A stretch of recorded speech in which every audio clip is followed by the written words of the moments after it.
মহাসংগ্রামের পর আল্লাহর রহমতে আমরা হিন্দুদের যুদ্ধে বিজয় লাভ করেছি, আলহামদুলিল্লাহ। ইতিহাসের ধূসর পাতায় এমন এক আসন্ন মহাযুদ্ধের ভবিষ্যবাণী খোদাই করা আছে, যার রণক্ষেত্র হবে খোদ ভারতবর্ষ। এটি সেই চূড়ান্ত এবং ফয়সালাকারী যুদ্ধ, যার প্রতিশ্রুতি দিয়ে গেছেন স্বয়ং আমাদের প্রিয় নবী মুহাম্মাদুর রাসূলুল্লাহ। ইসলামী এসক্যাটোলজি বা শেষ জামানার প্রেক্ষাপটে প্রতিশ্রুত এই মহাযুদ্ধই পরিচিত গাজওয়াতুল হিন্দ নামে।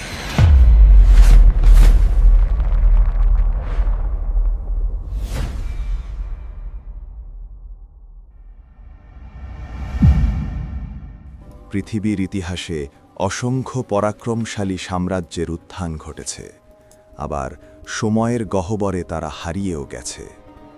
কিন্তু ইতিহাসের পাতায় এমন এক মহাযুদ্ধের ভবিষ্যদ্বাণী লেখা আছে, যার জন্য মুমিনরা হাজার বছর ধরে অপেক্ষায়। যে চূড়ান্ত ও ফয়সালাকারী যুদ্ধের প্রতিশ্রুতি স্বয়ং আমাদের প্রিয় নবী মুহাম্মাদুর রাসূলুল্লাহ দিয়ে গেছেন।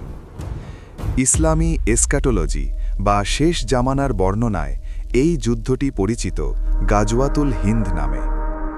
প্রাচীনকালে হিন্দ বলতে শুধু বর্তমান ভারত নয়, বরং পুরো ভারতীয় উপমহাদেশকেই বোঝানো হতো।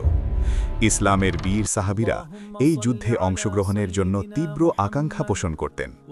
ইমাম নাসাইয়ের বর্ণনায়, রাসূলুল্লাহ আমাদের হিন্দের যুদ্ধের প্রতিশ্রুতি দিয়েছেন। আমি যদি সেই যুদ্ধ পাই তবে আমার জান মাল সব কুরবান করে দেব। শহীদ হলে শ্রেষ্ঠ শহীদ হব, আর বেঁচে ফিরলে জাহান্নাম থেকে মুক্ত হব। হযরত সাওবান থেকে বর্ণিত আরও একটি বিশুদ্ধ হাদিসে রাসূল অত্যন্ত সুস্পষ্ট ভাষায় বলেছেন, আমার উম্মতের দুটি দলকে আল্লাহ জাহান্নাম থেকে রক্ষা করেছেন, যারা হিন্দের বিরুদ্ধে লড়বে এবং যারা ঈসা আলাইহিস সালামের সাথে থাকবে। ইতিহাসবিদদের একাংশ মনে করেন মোহাম্মদ বিন কাসিমের সিন্ধু অভিযানই ছিল এই ভবিষ্যদ্বাণীর প্রথম বাস্তবায়ন। আবার কেউ কেউ সুলতান মাহমুদ গজনভির অভিযানগুলোকে এই গজওয়াতুল হিন্দের অংশ বলে দাবি করেন। কিন্তু অধিকাংশ ইসলামিক স্কলার এবং মুহাদ্দিসদের মতে এটি নিছক অতীতের কোনো ঘটনা নয়, বরং এটি শেষ জামানার এমন এক মহাযুদ্ধ যা ইমাম মাহাদির আবির্ভাবের কাছাকাছি সময়ে সংঘটিত হবে। যখন পুরো বিশ্ব এক চরম অরাজকতা ও ফিতনার অন্ধকারে ডুবে যাবে, ঠিক তখনই বেজে উঠবে যুদ্ধের দামামা।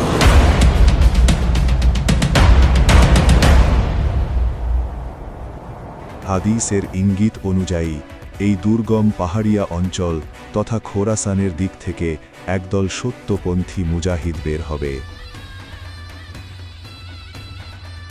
তাদের হাতে থাকবে কালো পতাকা। তাদের যাত্রাপথ হবে বরফে ঢাকা এবং অত্যন্ত কষ্টকর। তারা কোনো ধন সম্পদ বা সাম্রাজ্য দখলের লোভে এই দুর্গম পথ পাড়ি দেবে না। তাদের হৃদয়ে জ্বলবে ঈমানের এমন এক আগুন, যা পৃথিবীর কোনো পরাশক্তি বা অস্ত্র নিভিয়ে দিতে পারবে না। তারা পাহাড়ের বাধা পেরিয়ে প্রবল বেগে ধেয়ে আসবে হিন্দের সমতলের দিকে। লক্ষ্য একটাই, আল্লাহর জমিনে আল্লাহর দিন। অন্যদিকে হিন্দের বুকে অবস্থান করবে এক বিশাল ও শক্তিশালী কাফের বাহিনী। বাহ্যিক দৃষ্টিতে মুজাহিদদের সংখ্যা ও অস্ত্রশস্ত্র হবে অত্যন্ত নগণ্য।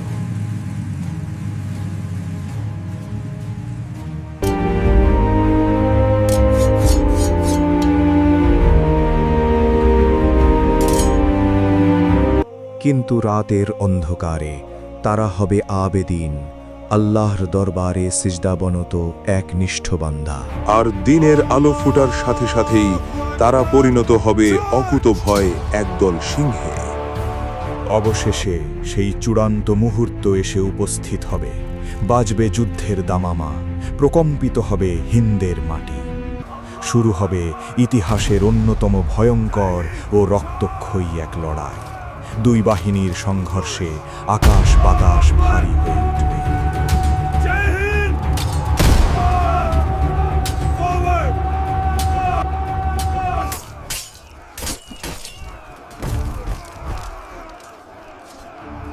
তাদের গগন বিদারী তাকবীরের ধ্বনিতে শত্রুদের বুকে ভয় ঢুকে যাবে, বাতিল শক্তির ভিত কেঁপে উঠবে।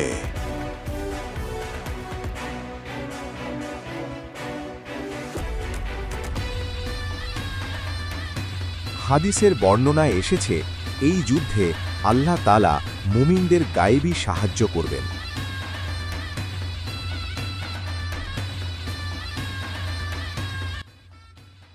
শাহাদাতের অমীয় সুধা পানের আশায় তারা নিজেদের বিলিয়ে দেবে, কারণ তারা জানে বিজয় অথবা শাহাদাত দুটোর শেষ গন্তব্য জান্নাত। এক পর্যায়ে মিথ্যার অহংকার ধুলোয় মিশে যাবে।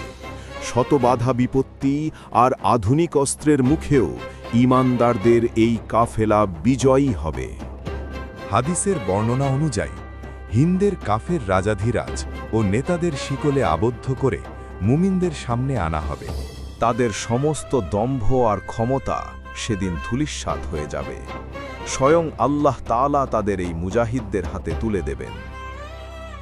মহাসংগ্রামের পর আল্লাহর রহমতে আমরা হিন্দুদের যুদ্ধে বিজয় লাভ করেছি, আলহামদুলিল্লাহ। এবার এই ভারতবর্ষ ইসলামের ভূমি। এবার দিল্লির মসনদে সর্বদা কালেমার পতাকা উড়বে।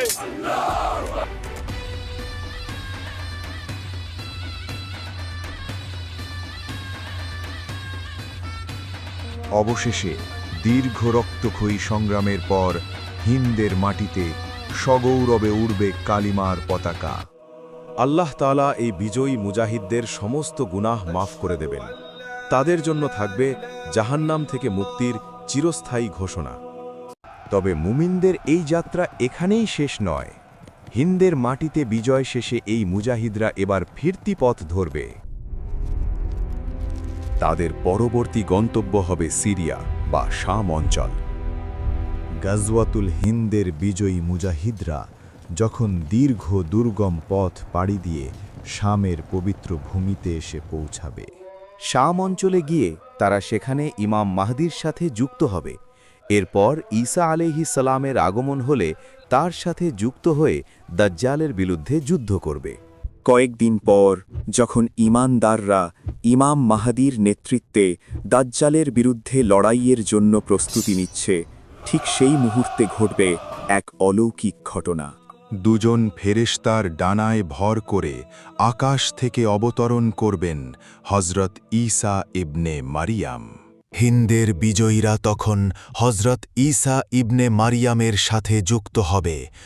এভাবেই রাসূল সাল্লাল্লাহু আলাইহি ওয়াসাল্লামের বলা সেই দুটি দল, যারা হিন্দের বিরুদ্ধে লড়বে এবং যারা ঈসা ইবনে মারিয়ামের সাথে থাকবে। এই মহাযুদ্ধ কবে হবে এ নিয়ে ইসলামিক স্কলারদের মধ্যে মতভেদ রয়েছে।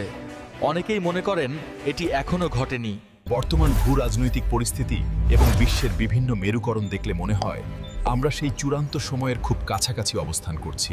গাজওয়াতুল হিন্দ ঠিক তখনই ঘটবে যখন আল্লাহ রাব্বুল আলামিন চাইবেন। এর এক মুহূর্ত আগও নয়, পরেও নয়। তাই এই যুদ্ধের প্রস্তুতি নেওয়ার জন্য আমাদের বেশি জরুরি হল নিজেদের ঈমান ও আমলকে মজবুত করা, যেন আমরা শেষ জামানার ফিতনা থেকে বাঁচতে পারি সে প্রস্তুতি নেওয়া। দাজ্জালের ফিতনা এবং শেষ জামানার ফিতনা থেকে বাঁচতে কোরআন ও সুন্নাহকে শক্তভাবে আঁকড়ে ধরতে হবে।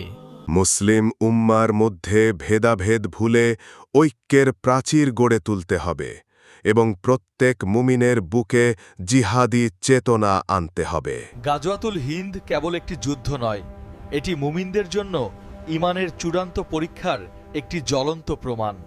এটি সেই প্রতিশ্রুতি যা 1400 বছর ধরে মুমিনদের হৃদয়ে শাহাদাতের তামান্নাকে জাগিয়ে রেখেছে। আল্লাহ আমাদের সেই সৌভাগ্যবান মুজাহিদদের অন্তর্ভুক্ত হওয়ার অথবা তাদের সাহায্যকারী হওয়ার তৌফিক দান করুন, আমিন। এরকম আরও সুন্দর ইসলামিক ভিডিও দেখতে আমাদের চ্যানেলটি সাবস্ক্রাইব করে ঘন্টা বাজিয়ে দিন। আর আপনার মূল্যবান লাইক, কমেন্ট এবং শেয়ার করতে ভুলবেন না। আসসালামু আলাইকুম।